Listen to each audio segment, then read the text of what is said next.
ও ইনকলাব মঞ্চের মুখপাত্র শরীফ ওসমান হাদী আর আমাদের মাঝে নেই। ইন্না লিল্লাহি ওয়া ইন্না ইলাইহি রাজিউন। কিছুক্ষণ আগে সিঙ্গাপুরের পররাষ্ট্রমন্ত্রী ভিভিয়ান বালাকৃষ্ণন আমাকে টেলিফোনে এই হৃদয় বিদারক সংবাদটি জানিয়েছেন।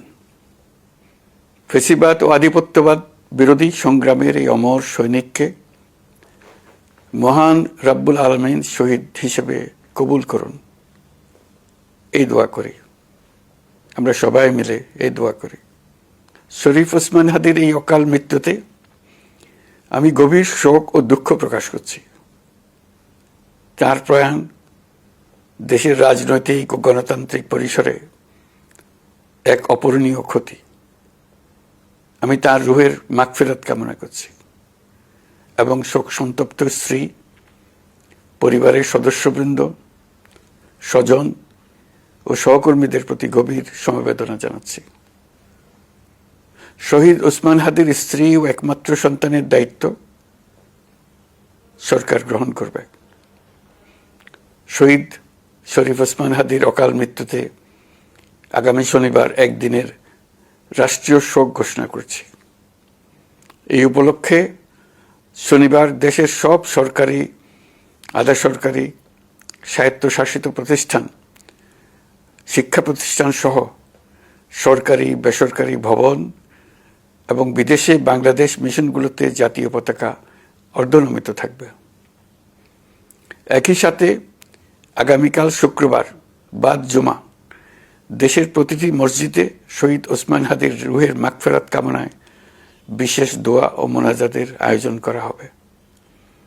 আপনারা তাতে শরীক হন। অন্যান্য ধর্মের উপাসনালয়গুলোতেও আয়োজন হবে বিশেষ প্রার্থনার। আমি বিশেষ কৃতজ্ঞতা জানাই সিঙ্গাপুর সরকারের প্রতি। তারা হাদীর চিকিৎসায় অত্যন্ত আন্তরিকতা ও পেশাদারিত্ব দেখিয়েছেন। বিশেষ করে সিঙ্গাপুরের পররাষ্ট্রমন্ত্রী ভিভিয়ান বালাকৃষ্ণন, যিনি একই সঙ্গে একজন বিশিষ্ট চিকিৎসক, তার প্রতিও। তিনি নিজে হাদীর পরিচর্যা করেছেন, আমাকে নিয়মিত চিকিৎসা সম্পর্কে খোঁজখবর দিয়েছেন।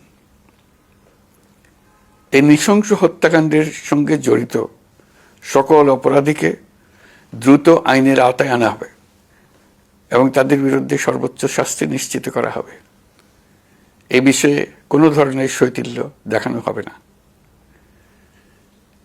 বিপ্লবী রক্তে উজ্জীবিত এই তরুণ নেতা ওসমান হাদী ছিলেন প্রতিবাদের অনন্য প্রতীক।